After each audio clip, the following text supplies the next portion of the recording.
Hello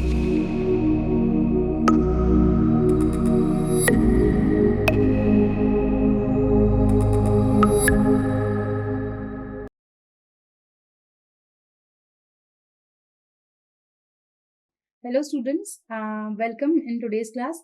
आज हम आगे की बात करेंगे। जैसे कि हमने पिछले वीडियो में देखा था कि विजुअल इंटरप्रिटेशन में हमारा जो टेक्सचर है वो कैसे हेल्प करेगा। ठीक है, तो आज हम देखने वाले हैं कि पैटर्न किस तरीके से हेल्प करता है।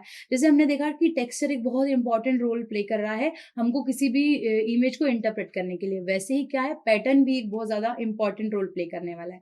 अब हम समझते हैं पहले कि पैटर्न होता क्या है। ठीक है, तो जितने भी, अगर मान लीजिए आपकी एक इमेज है और उसमें जितने भी ऐसे ऑब्जेक्ट्स हैं जिनको हम डिफरेंशिएट कर सकते हैं, ठीक है, अगर वो किसी किसी स्पेशल अरेंजमेंट में रखे हुए हैं, ठीक है, या उनका कुछ भी स्पेशल अरेंजमेंट है। अगर हम एक इमेज की बात करें और उसमें बहुत सारे ऑब्जेक्ट्स हैं, अगर मान लीजिए उनका कुछ सिस्टमैटिकली अरेंजमेंट है, ठीक है, उसी सिस्टमैटिकल अरेंजमेंट को या उसी के रिपीटेशन को, सेम चीज के रिपीटेशन को हम क्या बोल सकते हैं, हम बोल सकते हैं पैटर्न। मतलब कि अगर एक जैसे ऑब्जेक्ट हैं या डिफरेंट डिफरेंट भी ऑब्जेक्ट्स है, उनका कुछ पैटर्न बना हुआ है।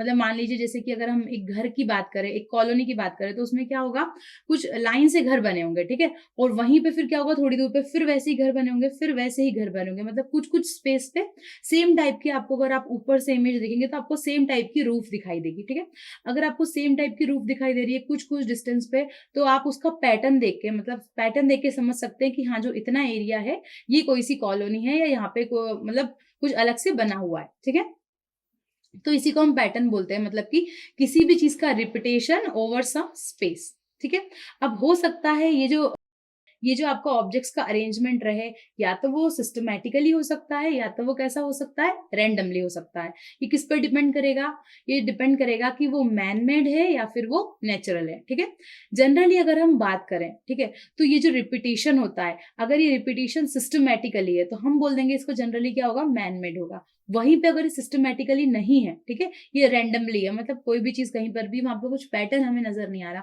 उससे हम अंदाजा लगा सकते हैं कि यहाँ पे क्या है, कुछ नेचुरल फीचर है या फिर ये कुछ नेचुरल एरिया है। ठीक है, यहाँ पे कुछ भी मैन मेड चीजें नहीं है। ठीक है, क्योंकि जो जनरली मैन मेड चीजें होती है, क्या होती है, उसका कुछ ज्योमेट्रिकली शेप होता है, उसका कुछ साइज होता है।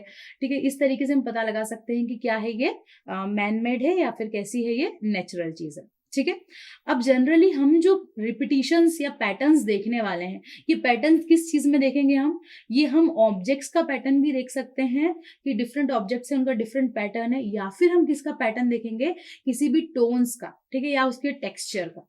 अगर मान लीजिए कोई आपकी इमेज है, उसमें क्या है, टोन्स हैं वो बदल रहे हैं, ठीक है, बट कुछ पैटर्न है उनका बदलने का। जैसे मान लीजिए कुछ डार्क दिख रहा है, फिर लाइट दिख रहा है, फिर डार्क दिख रहा है, फिर लाइट दिख रहा है, इस तरीके के। मान लीजिए आपको एक इमेज है, उस इमेज में आपको इस तरीके का टेक्सचर नजर आ रहा है, डार्क लाइट डार्क लाइट, तो क्या बन गया है, ये एक पैटर्न बन गया है। और इस पैटर्न की हेल्प से हम क्या पता लगा सकते हैं, मान लीजिए कि वहां पे कुछ पेड़ हैं या कुछ प्लांट्स हैं जो कैसे हैं, जिसमें क्लोरोफिल बहुत ज्यादा क्वांटिटी में है, तो वो डार्क कलर के दिख रहे हैं। वहीं पे कुछ प्लांट्स हैं जो कैसे हैं, थोड़े से लाइट कलर के दिख रहे हैं। ठीक है, तो इस तरीके से मान लीजिए कुछ टेक्सचर जो रिपीट हो रहा है, तो हमने क्या किया, उसकी हेल्प से पता लगाया कि हाँ, यहाँ पे ये पैटर्न बन रहा है, तो ये चीज हो सकती है। ठीक है, वहीं पे हो सकता है कि कुछ टोन्स में हमको कुछ रिपीटेशन देखने को मिले। टोन्स में रिपीटेशन कब देखने को मिलता है, टोन्स मतलब ब्लैक और व्हाइट के बीच का कौन सा स्केल, ग्रे स्केल। ठीक है, तो अगर हम टोन की बात करें तो हो सकता है कुछ कुछ चीजें रहती हैं, कुछ कुछ मटेरियल रहते हैं जिनकी टोन मतलब क्या रहेगी, ऑलमोस्ट सेम रहेगी, या हो सकता है कि रिपीट हो। जैसे कि मैंने अभी लीव्स की बात की, तो जैसे अगर हम ट्री की बात करें तो ट्री क्या रहेंगे, हो सकता है सेम, जो जितने भी ट्री हैं सब वहां पे डेसिडुअस ट्री हैं, तो वो जो ट्रीज रहेंगे, हर एक ट्री क्या करेगा, सेम तरीके की क्या देने वाला है, हमें टेक्सचर देने वाला है। ठीक है, और उसकी जो लीव्स रहेंगी वो भी क्या करने वाली, सेम तरीके की हमको टोन देंगी। तो अगर हमको टोन्स का भी रिपीटेशन देखने को मिल रहा है, तो हम क्या कर सकते हैं, अगर हमें टोन्स का या टेक्सचर का, इन चीजों का रिपीटेशन देखने को मिल रहा है, हम उससे पता लगा सकते हैं कि ये पैटर्न इस तरीके का पैटर्न है, तो ये क्या चीज हो सकती है। ठीक है, और क्या पता लगा सकते हैं, जैसे मान लीजिए कि जो नेचर में जितनी भी ट्रीज हैं, हम अज्यूम करते हैं कि बहुत ज्यादा डिस्पर्स्ड हैं। ठीक है, अगर मान लीजिए बहुत ज्यादा डिस्पर्स्ड हैं, दूर दूर हैं, ठीक है, या फिर वो पास पास हैं, हम ये सब चीजें क्या करते हैं, पता लगा सकते हैं। ठीक है, जैसे मान लीजिए आपको दूर दूर दूर दूर पे कुछ कलर्स दिखाई दे रहे हैं और बीच बीच में क्या अलग अलग कलर दिखाई दे रहा है, तो आप क्या पता लगा लेंगे, जैसे इसका मतलब ये है कि दूर दूर कहीं कहीं पे प्लांट्स लगे हैं, कहीं कहीं पे ट्रीज हैं, और कहीं कहीं पे क्या है, आपको लैंड देखने को मिल रही है, बीच बीच में ब्राउन कलर, थोड़ी दूर दूर दूर पे कौन सा ग्रीन कलर, तो आपको समझ में आ जाएगा कि ये जो पैटर्न बन रहा है, ये पैटर्न का मतलब ये कि ये जितने भी ट्रीज है कैसे हैं, दूर दूर लगे हुए हैं, ठीक है। वहीं पे अगर हम बात करें कि आपको ग्रीन ग्रीन कलर बहुत पास पास पास पास दिखाई दे रहा है, इसका मतलब क्या है, इसका मतलब ये कि वो बहुत ज्यादा पास पास में लगे हुए हैं, ठीक है। तो ये भी हम पता लगा सकते हैं। इसके साथ साथ में अगर मान लीजिए आपके जो ट्रीज हैं, ट्रीज का जो डिस्ट्रीब्यूशन है वो बहुत ज्यादा इक्वली किया हुआ है, ठीक है। मान लीजिए कुछ रेक्टेंगुलर डायरेक्शन में ट्रीज लगे हैं और बीच में आपको ग्रीन कलर की लैंड दिखाई दे रही है, तो आपको एक पैटर्न दिखाई देगा, ठीक है। ये पैटर्न कैसा दिखाई दे रहा है, जिसमें क्या है, आउटलाइन में आपको कुछ और दिखाई दे रहा है और अंदर कुछ और मान लीजिए जैसे दो तीन थोड़ी दूर पे फिर वैसा ये फिर वैसा ये, इससे आपको समझ में आएगा कि हो सकता है यहाँ पे क्या है, बहुत सारे गार्डन्स बने हुए हैं, ठीक है। क्योंकि गार्डन्स बने होंगे तभी वहां पे इतना सिस्टमेटिकली अरेंज्ड की हुई है चीजें। वैसे ही अगर हम बात करें रो हाउसेस की या अपार्टमेंट्स की, तो उनका भी कुछ पैटर्न देखने को मिलेगा। आप जब इमेज में देखेंगे, इमेज बहुत मतलब बहुत वास्ट एरिया की इमेज ली जाती है, ठीक है। तो उसमें छोटे छोटे से आपको हो सकता है स्क्वायर या रेक्टेंगल दिखे रूफ्स के, तो आपको जब वो लाइन से दिखेंगे कंटिन्यूसली, आपको उसका कुछ पैटर्न दिखेगा। तो आप क्या कर सकते हैं, पता लगा सकते हैं कि हाँ, ये वाला जो पैटर्न है ये हो सकता है अपार्टमेंट का पैटर्न हो। इसके साथ साथ में हो सकता है आपको एक पैटर्न मिले जिसमें बहुत सारी पतली पतली लंबी लंबी लाइंस जा रही हैं, ठीक है। उस इमेज में बहुत सारी लाइंस दिख रही हैं डार्क कलर की, तो आप समझ जाएंगे कि ये जो पैटर्न है ये क्या है। हो सकता है कि ये यहाँ पे रोड्स हो, ठीक है, या फिर यहाँ पे क्या हो, कोई हाईवे हो। इस तरीके से कुछ पैटर्न्स, जितने भी हमें पैटर्न्स मिलेंगे, उन पैटर्न्स की हेल्प से हम क्या कर सकते हैं, डिफरेंट फीचर्स का पता लगा सकते हैं, ठीक है। इसके अलावा हम इस पैटर्न का यूज कर सकते हैं डिस्टिंग्विश करने में। किस किस के बीच में हम डिस्टिंग्विश या डिफरेंशिएट कर सकते हैं कि कौन सा एरिया रेसिडेंशियल है, कौन सा एरिया कमर्शियल है और कौन सा एरिया हमारा कैसा है, इंडस्ट्रियल है, ठीक है। तो इन सब को अगर हम देखें, मतलब कि हम इन सब तरीकों से क्या कर सकते हैं, डिवाइड कर सकते हैं। जैसे मान लीजिए जो आपका रेसिडेंशियल एरिया होगा वहां का पैटर्न कुछ डिफरेंट होगा, वहां की जो छत होगी वहां का पैटर्न डिफरेंट होगा।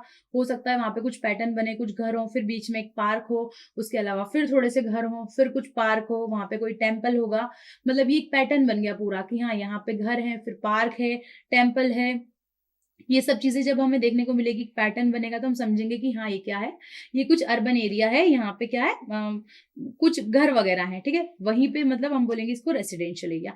वहीं पे मान लीजिए आपको एक जैसी छत दिखाई दे रही है, बहुत सारे रेक्टेंगल रेक्टेंगल शेप के आपको कुछ बिल्डिंग्स दिखाई दे रही है और वो लाइन से दिखाई दे रही है, ठीक है। कंटिन्यूअसली वो बिल्डिंग्स वहां वैसी बनी हुई है और वो बड़ी बड़ी बिल्डिंग्स है, तो आप समझ जाएंगे कि वो एरिया कैसा है, इंडस्ट्रियल एरिया है। साथ साथ में अगर मान लीजिए वो जो इंडस्ट्रियल एरिया है वो अगर कुछ कुछ खुला खुला पार्ट भी होगा वहां पे, क्योंकि इंडस्ट्रीज तो बहुत बड़ी होती हैं, तो वहां पे जो ओपन एरिया होगा वहां पे भी कुछ मशीन्स वगैरह रखी होंगी, तो आप उन मशीन्स को देख के भी, मतलब आपको जो उसकी इमेज दिखेगी, जो आपको उसका साइज और शेप दिखेगा, उससे भी आप पता लगा सकते हैं कि हाँ, यहाँ पे क्या है, इंडस्ट्रीज हैं, ठीक है। इसके अलावा आप और क्या पता लगा सकते हैं, और ये भी पता लगा सकते हैं कि कौन सी जगह है जो नई है, कौन सी जगह है जो पुरानी है।